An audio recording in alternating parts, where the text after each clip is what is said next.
O vinho tinto manchou a camisa prateada de Marcus Cole, um pai solteiro que trabalhava em turnos noturnos para pagar as contas do hospital do seu filho. Risos ecoaram pelo salão de baile dourado. Victoria Hale, uma bilionária implacável, olhou para ele com desprezo. Pessoas como você só estragam os meus eventos. Marcus ficou em silêncio, engolindo a sua humilhação. Mas Victoria não sabia. O homem que ela acabara de humilhar carregava um segredo poderoso o suficiente para destruir a sua imagem perfeita.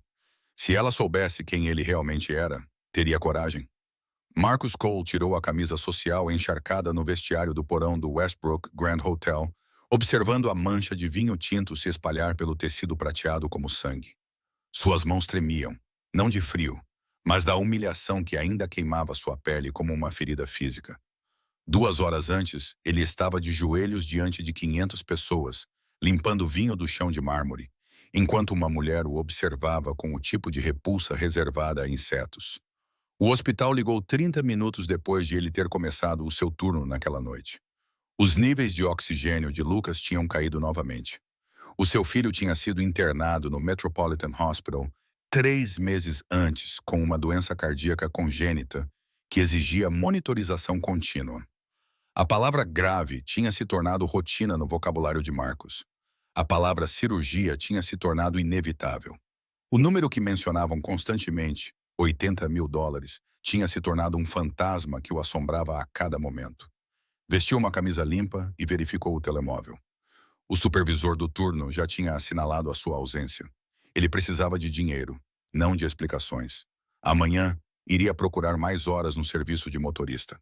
Esta noite, iria ao hospital e sentar-se-ia ao lado da cama do filho, ouvindo os monitores que mantinham Lucas vivo. O que Marcos não sabia era que a mulher na festa, aquela com os olhos azuis gelados e os sapatos de US$ 12.000, também não o tinha esquecido. Ela já estava a pensar nele, já estava a dar instruções, já estava a começar a destruí-lo, uma chamada telefônica cuidadosa de cada vez. Victoria Hale estava sentada no banco de trás do seu Mercedes preto, observando a cidade passar, embaçada pela janela como uma pintura em aquarela, se dissolvendo na chuva. O baile de caridade tinha sido um desastre. O seu vestido estava manchado. O seu humor estava pior do que manchado. Estava destruído. Elliot Kane estava sentado ao lado dela na escuridão, com uma expressão cuidadosamente neutra. Elliot era bom nisso, em dizer exatamente o que Victoria precisava ouvir, envolto em uma voz que soava como preocupação, mas que na verdade era algo completamente diferente. Algo mais afiado, algo com dentes. Aquele empregado, disse Victoria, olhando pela janela. Ele fugiu. Simplesmente saiu no meio do turno. Não é problema seu, respondeu Elliot. Ele era o diretor de operações do Hale Group e há muito tempo aprendera a ler Victoria Hale, da mesma forma que um caçador lê pegadas de animais na lama. O idiota fez uma confusão. Você o corrigiu. Ele não conseguiu lidar com as consequências. Não é culpa sua. Victoria não respondeu imediatamente. Ela construíra um império transformando fraqueza em vantagem comercial. Ela aprendera cedo que as pessoas respondiam ao poder, não à gentileza. A imprensa a chamava de Rainha do Gelo. O nome combinava com ela. Ela o cultivara com a precisão de um escultor trabalhando mármore. O que Victoria não contava a ninguém era por que precisava ser tão dura, tão intocável, tão completamente sozinha. Havia segredos na sua vida que exigiam vigilância constante. Um momento de descuido poderia desvendar tudo o que ela havia construído. Uma palavra errada poderia destruí-la. Ela possuía uma propriedade de 12 quartos nos Hamptons, onde nunca havia dormido. Tinha uma cobertura executiva no 60º andar em Manhattan, que era mais um museu do que uma casa. Passava a maioria das noites nos escritórios do Grupo Hale, cercada por vidro e aço e pelo zumbido baixo da sua própria autoridade. A solidão lhe convinha, a protegia. Mantinha as pessoas a uma distância que tornava impossível causar danos. Elliot inclinou-se ligeiramente para a frente, sua colônia cara e avassaladora no espaço confinado do carro. O vídeo desta noite já está a circular nas redes sociais, disse ele. Você deve se antecipar. Controle a narrativa antes que ela controle você. Victoria virou-se para olhá-lo. Elliot tinha um dom para antecipar problemas. Ele era o seu braço direito há 5 anos, Desde que ingressou no Hale Group como analista recém-formado pela Columbia Business School, ele era ambicioso, mas não de forma óbvia. Era leal, ou pelo menos era o que ela acreditava. Ou talvez ela simplesmente se permitisse acreditar nisso porque a lealdade dele facilitava a sua vida. "O que você sugere?" perguntou ela. "Controle a narrativa", disse Elliot simplesmente. "Deixe as pessoas saberem que os padrões são importantes, que você os mantém, que não é alguém que tolera a incompetência. Descubra quem ele é. Certifique-se de que ele entenda que ninguém humilha Victoria Hale publicamente sem consequências." O Mercedes parou em frente ao prédio do escritório dela. Victoria saiu para o ar frio de novembro. A cidade se estendia diante dela, infinita e indiferente. O vento cortava o seu vestido, mas ela não sentia. "Faça isso", disse ela a Elliot. "Quero que ele entenda." 5 dias depois, Marcos estava sentado em seu apartamento apertado, com manchas de água a brotar no teto como flores em decomposição. A sua senhoria, Rachel Patterson, tinha ligado 3 vezes naquela semana. O aluguel venceria em 10 dias. Marcos tinha $130 na sua conta corrente. Ele tinha tentado 7 agências de recrutamento. 7. Cada uma lhe deu a mesma desculpa vaga. "Cortes no orçamento. Não estamos a contratar o seu perfil no momento. Tente novamente daqui a algumas semanas." O tom era de desculpa, mas a mensagem era clara. Algo tinha mudado. Algo tinha mudado por baixo da superfície da sua vida, e ele não tinha poder para impedir isso. Na 8ª chamada, um homem chamado Thomas, da Elite Event Services, disse-lhe a verdade. "Marcos está na lista negra", disse Thomas baixinho, como se confessasse um crime. "Recebi uma chamada de alguém do Hale Group. Disseram que, se o colocarmos em qualquer lugar, eles rescindirão o contrato conosco. Eles são um dos nossos maiores clientes. Sinto muito. Preciso deste emprego. Tenho família." Marcos ficou sentado com o telefone encostado ao ouvido por um longo momento depois que Thomas desligou. As palavras não faziam sentido a princípio, na lista negra, como se fosse um criminoso conhecido, como se fosse alguém perigoso. Hale Group, a empresa da mulher da festa. Ele pesquisou sobre ela online naquela noite, sentado à mesa da cozinha, com uma chávena de café frio ao lado. Victoria Hale, 31 anos. Nascida sem nada, abandonada pelos pais aos 3 anos, criada em lares adotivos até os 18, construiu um império do zero através do mercado imobiliário e do capital de risco. A Forbes chamou-a de implacável e visionária. O Times chamou-a de força da natureza. A Business Insider chamou-a de mulher que aprendeu cedo que a emoção era um obstáculo. Todos os artigos apresentavam uma fotografia de uma mulher com postura perfeita, maquilhagem perfeita e olhos que não revelavam absolutamente nada. Os seus olhos eram como vidro, bonitos, reflexivos, mas fundamentalmente vazios. Um artigo mencionava sua fundação de caridade, doadores anônimos, financiando hospitais infantis em 3 estados. A contradição fascinou Marcos. Uma mulher que humilhou publicamente um empregado de mesa também financiava instituições de caridade anônimas. Uma mulher que agia como um robô em público também se importava o suficiente com as crianças para doar milhões. Marcos arquivou essa contradição cuidadosamente. Isso significava algo. Ele não sabia o quê, mas significava algo. Ele precisava de dinheiro. Precisava urgentemente. A cirurgia de Lucas não podia ser adiada indefinidamente. Os médicos deram-lhe 6 meses, talvez 9, se fossem otimistas. Depois disso, as complicações seriam inevitáveis. O seu filho desenvolveria edema pulmonar. O seu filho iria deteriorar-se. O seu filho possivelmente morreria. Marcos tomou uma decisão que o aterrorizou. Ele sabia um segredo sobre Victoria Hale. Era o tipo de segredo que poderia destruir alguém se usado corretamente como arma. Ele o descobriu, por acaso, anos antes. Um amigo que trabalhava na administração do hospital mencionou-o uma vez, de passagem, com o tipo de descrição que sugeria que não era uma informação que ele deveria compartilhar. Marcos compreendeu imediatamente que era algo significativo, algo privado, algo que poderia magoar muito alguém se fosse divulgado. Nunca tinha planeado usá-lo. Nunca tinha planeado pensar em Victoria Hale. Mas o desespero era uma droga que reescrevia os cálculos morais.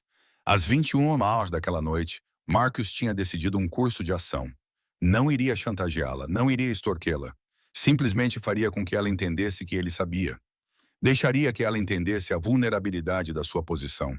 Talvez isso fosse suficiente. Talvez o medo conseguisse o que um apelo direto não conseguia.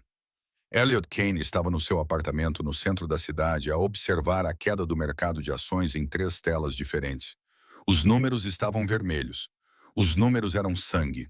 A empresa da sua mãe estava a perder capital a um ritmo que o deixava doente. A empresa que a sua família levou 30 anos a construir estava a 6 meses da falência. Elliot sabia das dificuldades financeiras há 2 anos. Ele permaneceu em silêncio, observando, calculando, esperando o momento certo para agir. Quando ingressou no Hale Group há 5 anos, ele sabia que era temporário, uma ponte, uma maneira de acumular poder e conhecimento suficientes para salvar os negócios da sua família do colapso total. Ele começou a plantar ideias na cabeça de Victoria há 6 meses. Expansão agressiva, investimentos arriscados, movimentos que desestabilizariam a empresa dela o suficiente para criar uma oportunidade. Se o navio estava a afundar, alguém precisava de assumir o leme e redirecioná-lo para a segurança. Victoria não era o seu alvo. A empresa era, mas o empregado de mesa, esse Marcus Cole, era uma complicação inesperada. Quando Elliot descobriu que Victoria estava obcecada por ele, que tinha medo que ele a processasse ou a expusesse à imprensa, Elliot percebeu que tinha recebido um presente. Um presente perfeito. Ele poderia usar Marcus Cole para manter Victoria distraída. Um homem que ela temia poderia distraí-la das mudanças subtis que estavam a acontecer dentro do seu próprio conselho de administração. Elliot já tinha posicionado 3 membros do conselho, cada um com incentivos financeiros para votar contra ela. Um deles tinha uma filha numa escola privada cara. Outro tinha dívidas de jogo. O terceiro era simplesmente ambicioso e queria as promessas de promoção de Elliot. O incidente com o empregado de mesa tinha sido perfeito. Elliot simplesmente garantiu que as pessoas certas soubessem do ocorrido. Ele fez uma ligação, apenas uma, para um amigo em uma empresa de recrutamento de pessoal para eventos. O resto aconteceu naturalmente. As empresas protegiam seus relacionamentos com clientes bilionários. O setor de recrutamento era pequeno. A notícia se espalhou rapidamente. Em poucos dias, Marcus Cole ficou sem emprego. Elliot sorriu para as telas. Todos subestimavam o quão fácil era arruinar a vida de alguém. Algumas ligações, algumas conversas estratégicas, um pequeno empurrão na direção em que as pessoas já estavam inclinadas. Victoria ficaria ocupada perseguindo uma ameaça fantasma. Enquanto isso, Elliot colocaria as peças no lugar. Marcus Cole, vestindo um fato em segunda mão que não lhe servia direito, sentou-se na sala de espera do lado de fora dos escritórios executivos do Hale Group. Ele mentiu para passar pela segurança. Disse que era um consultor de saúde interessado em discutir a fundação de caridade de Victoria. Era uma mentira fraca, mas foi o suficiente. O seu telemóvel vibrou. Uma mensagem do hospital. Lucas estava com febre. Queriam interná-lo para observação. Marcos poderia ir buscá-lo na escola e levá-lo ao hospital? 3 minutos depois, a assistente de Victoria chamou o seu nome. O escritório era exatamente como ele esperava. Janelas do chão ao teto, móveis modernos que pareciam caros e desconfortáveis. E Victoria Hale, atrás de uma mesa de vidro, olhando para ele com evidente confusão.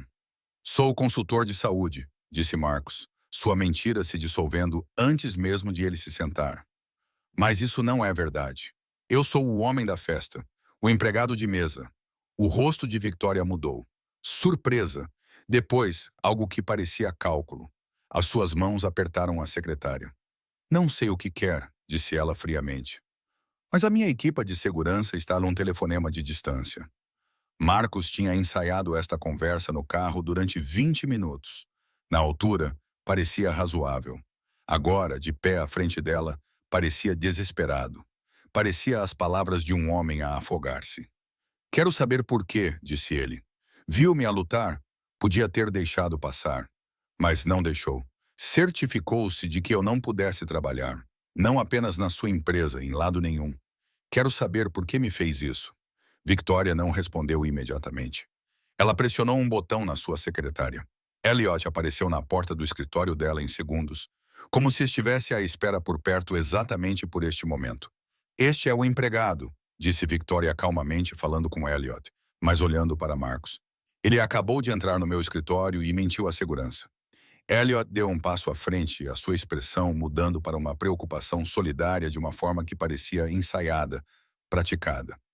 Sabes, Victoria, isto é exatamente o que discutimos. Elliot disse. É isto que acontece quando se mostra misericórdia. Eles interpretam isso como fraqueza. Eles voltam para pedir mais. Marcos olhou para os dois. Do que estão a falar? Ele é uma ameaça, continuou Elliot, como se Marcos não tivesse falado. Ele entrou neste escritório sob falsos pretextos. É claramente instável. Precisamos de documentar isto. Precisamos de nos proteger. O rosto de Victoria endureceu. Saia, disse ela a Marcos, e entenda uma coisa. Eu controlo esta indústria. Se você tentar alguma coisa, processos judiciais, imprensa, qualquer coisa, vou garantir que você nunca mais trabalhe em lugar nenhum. Você me entende? Marcos saiu do escritório sem dizer mais nada. Mas, enquanto o elevador descia em direção ao saguão, ele fez seus próprios cálculos. Ele tinha uma arma, um segredo, algo que poderia destruir a imagem cuidadosamente construída por Victoria Hale. A questão era se ele estava desesperado o suficiente para usá-la. Marcos sentou-se na cafetaria do hospital, em frente à doutora Sarah Hammond, a cardiologista de Lucas. As luzes fluorescentes faziam tudo parecer doentio e pálido. O café de Marcos estava frio. A expressão da doutora Hammond era solidária, mas firme. $80.000 pela cirurgia, disse a doutora Hammond, revendo o plano de tratamento atualizado com a precisão de alguém que já tinha feito esse discurso centenas de vezes. O seu seguro cobre 60%. Isso deixa $32.000 por sua conta. O monitoramento pré-operatório prolongado custa mais $500 por dia. Estamos a falar de custos significativos. Marcos fez as contas na sua cabeça, sabendo já que os números não jogariam a seu favor. $80.000 menos a cobertura do seguro. $32.000 que ele não tinha e nunca teria. $32.000 que poderiam muito bem ser $32 milhões. Quanto tempo podemos esperar? Perguntou ele, já sabendo a resposta, mas esperando um milagre. 6 meses, talvez 9, se tivermos sorte. Depois disso, o coração dele deteriorar-se-á além do que podemos controlar com medicação. O risco de morte cardíaca súbita aumenta exponencialmente. Lucas estava no quarto 4C14, a dormir sob luzes fluorescentes. Ele tinha 10 anos. Nunca tinha ido a um acampamento de verão. Nunca tinha jogado beisebol na liga infantil. Nunca tinha tido uma infância normal. Em vez disso, passou a infância em batas de hospital, aprendendo a ler os monitores ao lado da cama, da mesma forma que outras crianças aprendem a ler livros. Marcos voltou para o seu apartamento naquela noite. Rachel Patterson estava à espera no corredor, de braços cruzados, com uma expressão impassível. 2 semanas, disse ela. Eu dei-te 2 semanas, Marcos. Tens mais 10 dias. Eu sei, sabes mesmo, porque tenho outras 3 famílias que pagariam em dia. Não estou a gerir uma instituição de caridade. Estou a gerir um negócio. Marcos subiu as escadas sem responder. O seu telemóvel tinha 7 chamadas perdidas de agências de recrutamento, todas elas recusas educadas. Uma mensagem do seu antigo banco, aviso de saldo negativo. 3 mensagens da escola de Lucas sobre o pagamento da mensalidade que ele não tinha feito. Ele sentou-se na beira da cama e abriu o portátil. Pesquisou por segredos de Victoria Hale e não encontrou nada relevante. Tentou pesquisar por controvérsia do grupo Hale e descobriu apenas artigos sobre a sua fundação de caridade. Doadores anônimos, beneficiários não identificados, um mistério envolto em altruísmo. Ele conhecia uma parte desse mistério. Carregava-o como uma arma carregada no peito. Tinha obtido a informação por acaso, anos antes. Um amigo que trabalhava na administração de um hospital mencionou-a uma vez, de passagem, com um tipo de descrição que sugeria que não era uma informação que ele devesse partilhar. Marcos compreendeu imediatamente que era algo significativo, algo que poderia magoar alguém, algo que poderia destruir alguém se fosse usado corretamente como arma. Ele nunca planeou usá-la. Ele nunca planeou pensar em Victoria Hale. Mas o desespero estava a reescrever a sua arquitetura moral a cada hora que passava. Às 21h daquela noite, Marcos decidiu o que fazer. Não iria chantageá-la, não iria extorquê-la. Simplesmente faria com que ela entendesse que ele sabia. Faria com que ela entendesse a vulnerabilidade da sua posição. Talvez o medo conseguisse o que um apelo direto não conseguia. Victoria estava sentada no seu escritório executivo no 402º andar, olhando para o seu reflexo no vidro preto das janelas. Era quase meia-noite. A cidade estendia-se abaixo dela em constelações elétricas. Ela podia ver o seu próprio rosto refletido no vidro e parecia o rosto de uma estranha. Ela não dormia direito há 4 dias. O cansaço estava a tornar-se um peso físico, pressionando o seu peito, dificultando a respiração. O homem da festa entrou no seu escritório e mencionou um segredo. Não o segredo que ela mais temia. Ela tinha uma dúzia de segredos cuidadosamente guardados dentro de si como armas num arsenal, mas ele sabia o suficiente para a aterrorizar. Ele sabia que ela estava a esconder algo. E então ele foi embora, deixando-a suspensa num estado de ansiedade e expectativa. Elliot a tranquilizou. Elliot sempre fazia isso. Ele está a tentar entrar na sua cabeça, disse Elliot. Intimidação clássica. Ele não sabe nada específico. Está apenas a sondar. Mas Victoria construíra o seu império distinguindo entre blefes e ameaças genuínas. Este homem não estava a blefar. Ela recuperou as imagens de segurança da infiltração no escritório. Viu-o entrar sob falsos pretextos. Observou o seu rosto enquanto se recusava a responder à sua pergunta. Ela observou o medo nos olhos dele quando o ameaçou. Ele não parecia um homem que estava a sondar. Parecia um homem que estava a afogar-se. Victoria abriu um navegador seguro e pesquisou por Marcus Cole. 33 anos, sem presença nas redes sociais, sem antecedentes criminais. Uma agência de recrutamento o colocou na festa dela. Ela fez uma ligação. Thomas, é Victoria Hale. Preciso que me conte tudo o que sabe sobre Marcus Cole. Thomas falou durante 4 minutos. Pai solteiro, filho com graves problemas de saúde, extremamente pobre, extremamente inteligente. O tipo de homem que teria 3 empregos e ainda assim não conseguiria sobreviver. Victoria desligou o telefone sem responder. O homem não era uma ameaça para a sua empresa. O homem era uma ameaça para a sua consciência. Ela tinha destruído alguém que não tinha feito nada para merecer isso. Ela simplesmente reagiu à humilhação de um vestido de festa e um ego ferido. Ela não deveria ter sentido nada ao perceber isso. Ela construiu toda a sua vida com base no princípio de que a emoção era um obstáculo. Mas algo estava a mudar na escuridão do seu escritório à meia-noite. Elliot Kane estava no seu apartamento quando Victoria ligou para ele à 1 hora da manhã. Elliot estava à espera dessa ligação. Ele tinha planejado tudo. Preciso que descubras tudo sobre esse Marcus Cole, disse ela sem preâmbulos. Quem ele é, o que ele quer, com quem ele está ligado. Elliot sorriu para o seu reflexo na tela do computador.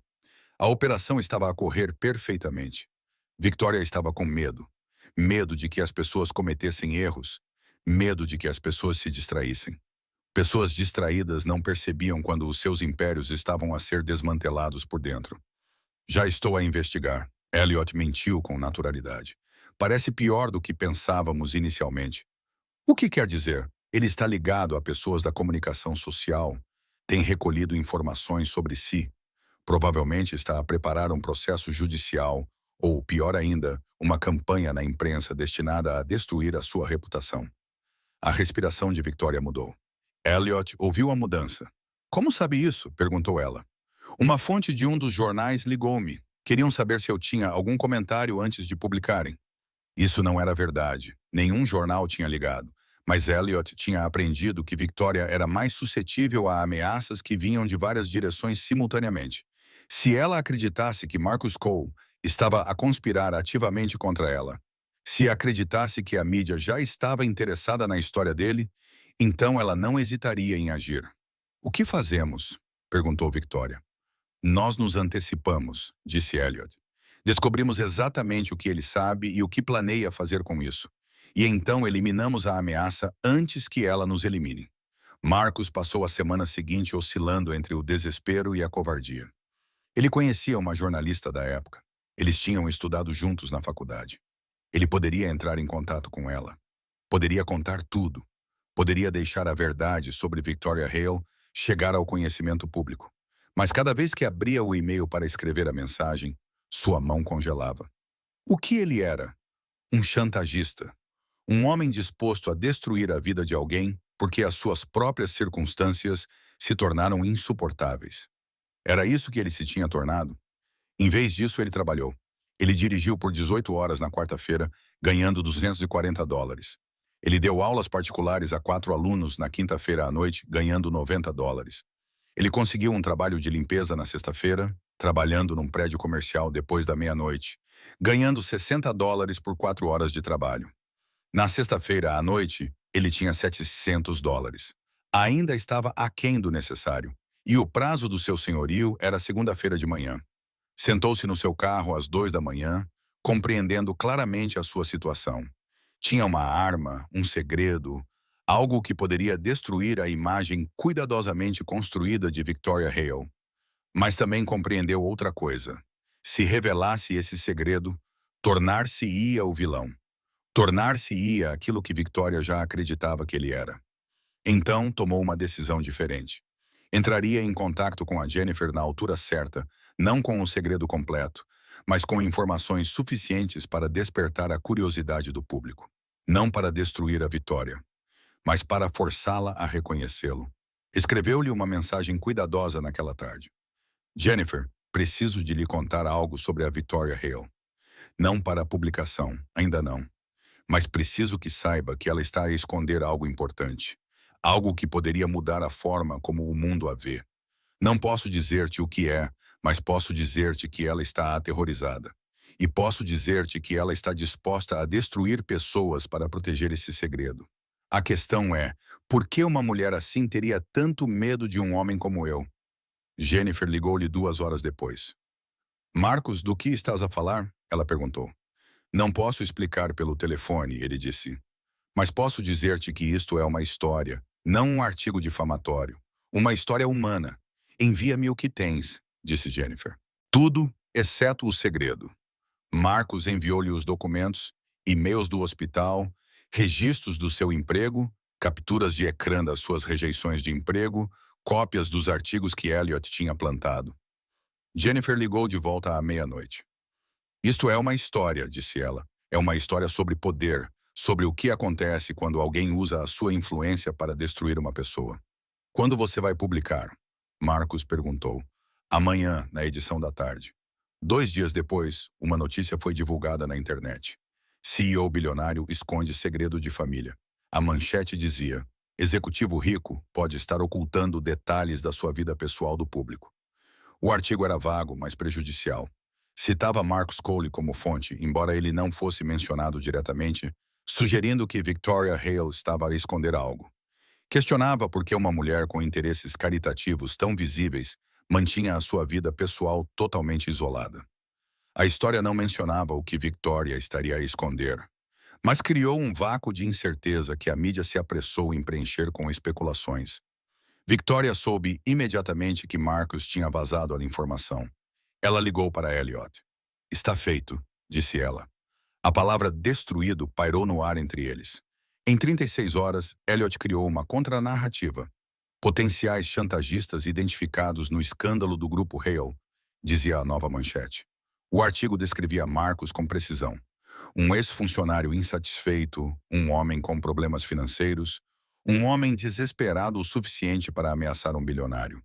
O telefone de Marcos explodiu com notificações. O seu nome circulava nas redes sociais.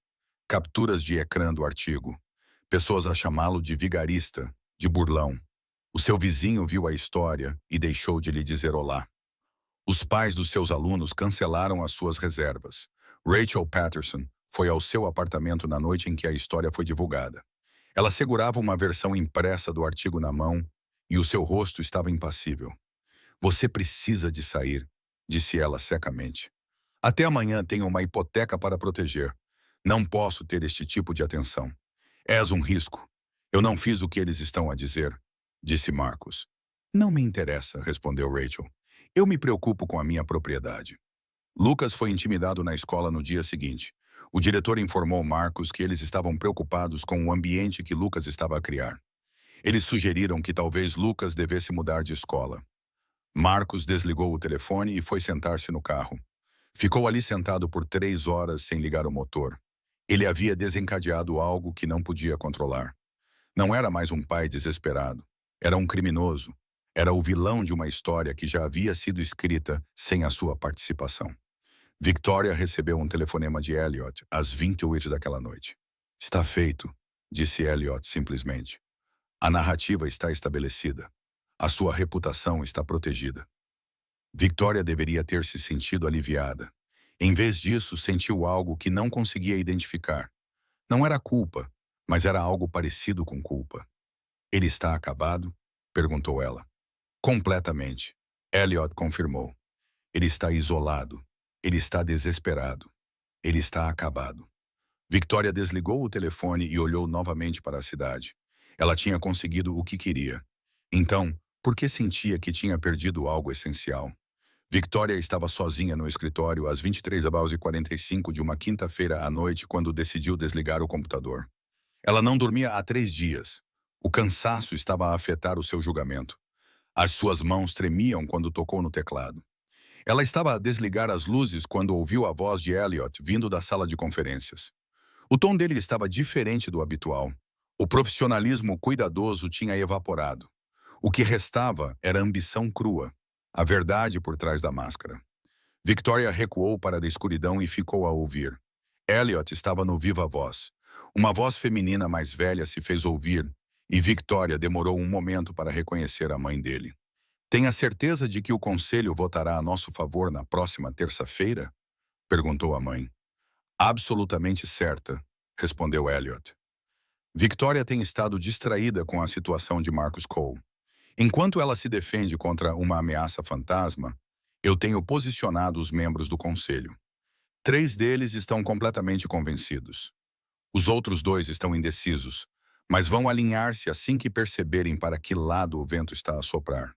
E quanto à própria Victoria, ela será forçada a demitir-se no final do mês. Então assumiremos o controle do Hale Group.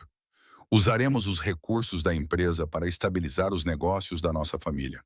Depois disso, não importa o que aconteça ao Hale Group. Extrairemos o que precisamos e seguiremos em frente. Victoria ouviu a sua própria respiração na escuridão. Parecia muito alta. Parecia a respiração de uma mulher cujo mundo estava a desmoronar-se. E o empregado de mesa? Perguntou a mãe dele. O chantagista? O riso de Elliot era frio e casual. Ele nunca foi uma ameaça. Eu inventei toda a ameaça para manter Victoria paranoica e reativa. O homem está completamente acabado. Não tem emprego, credibilidade nem futuro. Mesmo que ele tentasse contar a verdade agora, ninguém acreditaria nele. Ele é o vilão da sua própria narrativa. Você orquestrou tudo isso. Cada telefonema, cada história vazada, cada escândalo que a deixou com medo. O homem é cardiologista, na verdade, ou era. Ele estava a lutar com alguns problemas pessoais. E quando ele serviu na festa de Victoria e ela o humilhou, ele se tornou um alvo fácil. Eu simplesmente canalizei o desespero dele para algo que me beneficiasse. A mulher ao telefone riu. Era um som sem calor. És brilhante, Elliot. Sou necessário, corrigiu Elliot. O negócio da família está a morrer. Esta empresa é a nossa única esperança. E agora é nossa. Victoria esperou até ouvir Elliot desligar. Ela esperou mais 30 segundos, parada na escuridão, compreendendo que tudo o que ela havia construído era baseado em mentiras que ela havia permitido que Elliot lhe contasse. Mas havia outra revelação no que ele havia dito. Um cardiologista. O homem da festa era um cardiologista. As mãos de Victoria começaram a tremer tão violentamente que ela teve de se agarrar à borda da secretária. Pegou no telemóvel e procurou no arquivo de e-mails. 7 anos. Voltou 7 anos atrás e encontrou a sequência de mensagens do Metropolitan Hospital. E lá estava o nome de um médico. Marcus Cole, cardiologista.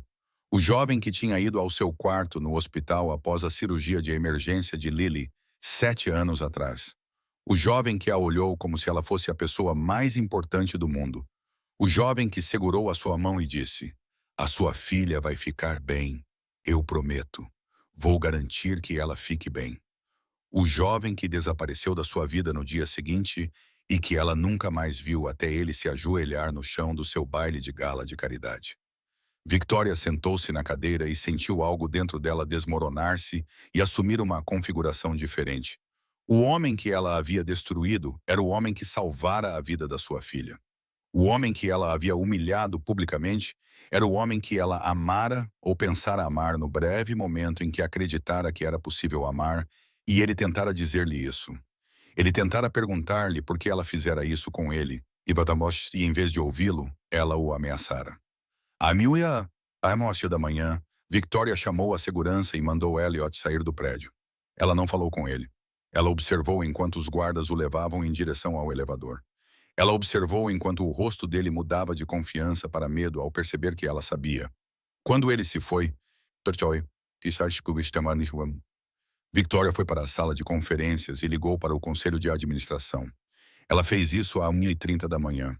Ela disse a eles que Elliot Kane estava a orquestrar um golpe. Ela disse a eles que tinha ouvido os detalhes.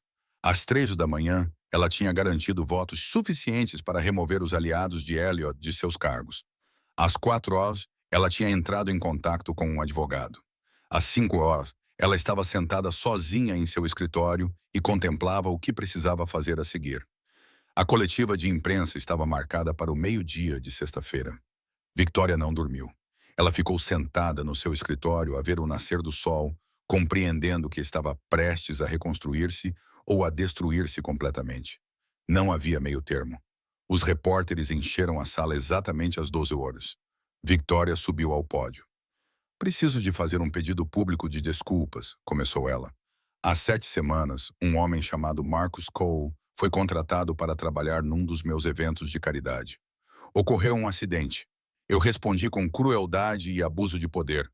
Usei a minha influência para garantir que ele não conseguisse encontrar emprego. Permiti que narrativas falsas fossem espalhadas sobre ele. Fiz isso porque estava com medo. A sala explodiu. Victoria continuou. Marcus Cole não é um criminoso. Ele não é um chantagista. Ele é um cardiologista que, há 7 anos, salvou a vida da minha filha durante uma cirurgia de emergência.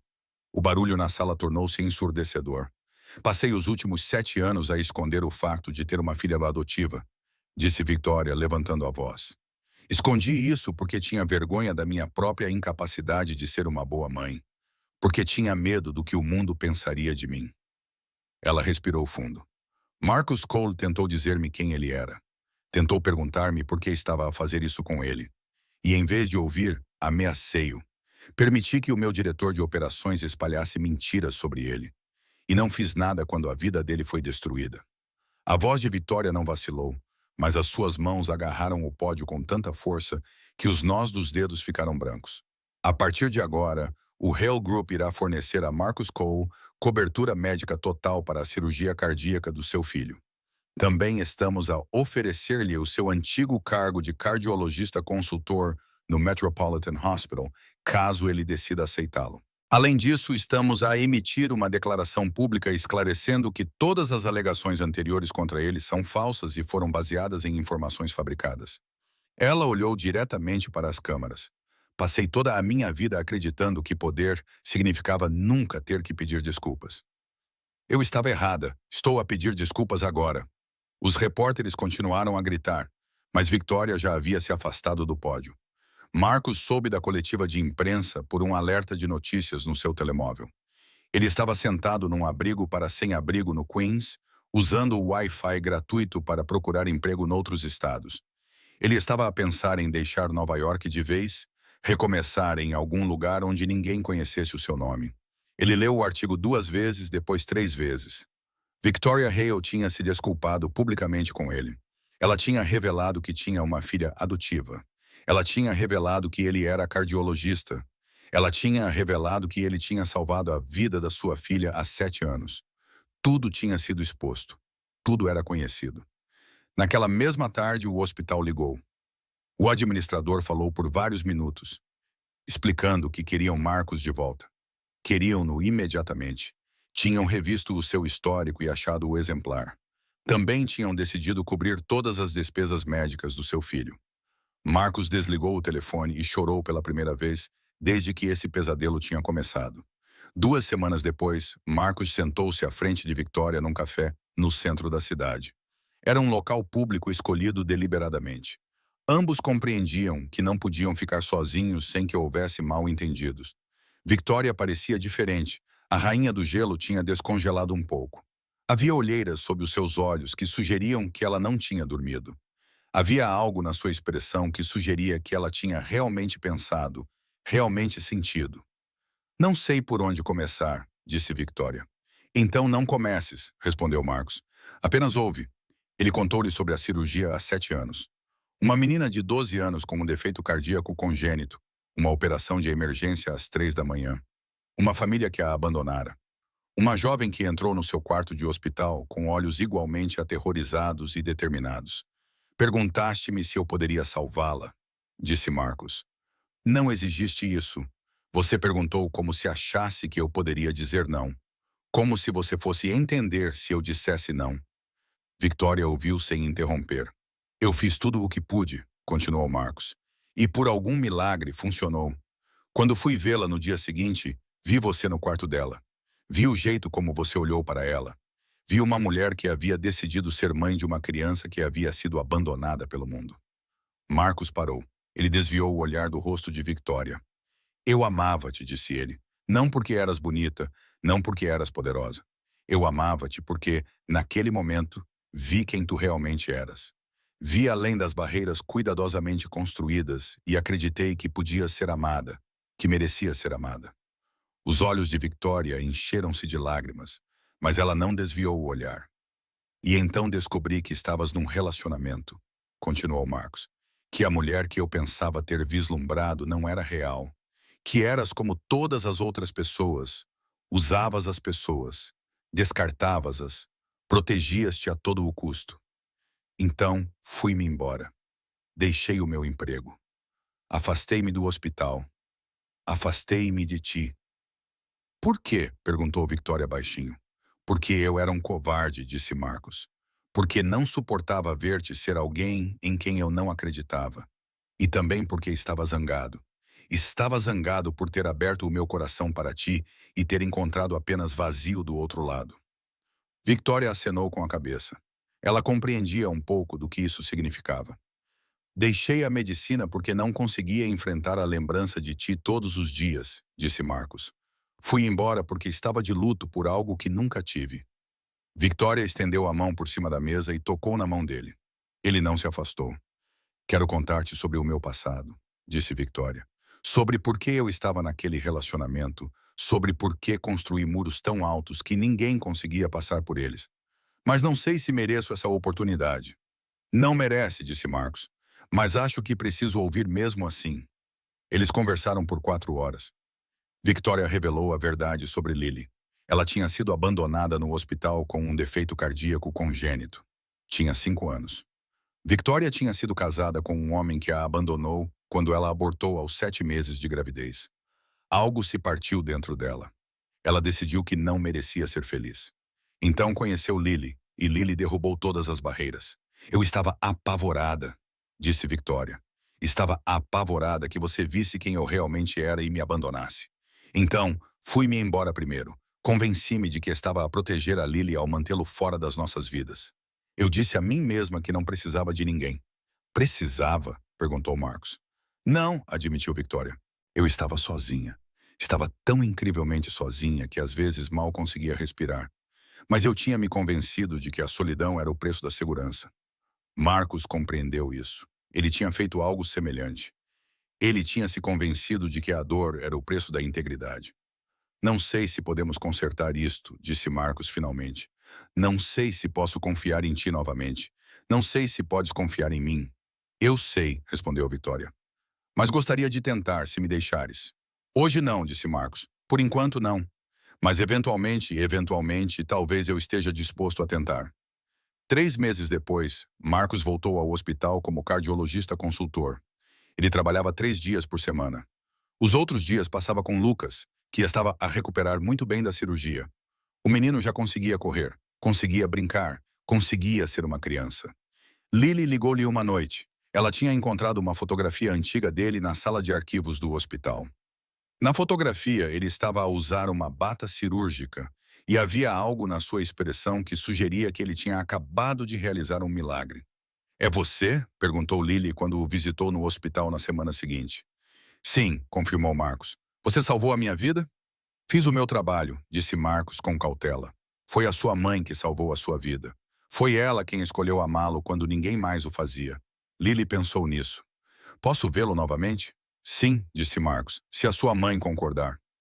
Os três encontraram-se numa tarde de sábado no Central Park. Não foi um momento romântico, mas foi genuíno. Lily caminhava entre os dois, segurando as mãos de ambos. Marcos e Victoria caminhavam a uma distância prudente um do outro.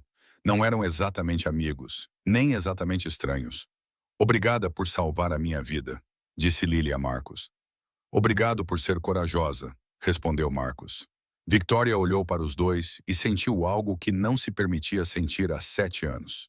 Esperança, não esperança de romance, não esperança de uma resolução fácil, mas esperança de que a cura fosse possível.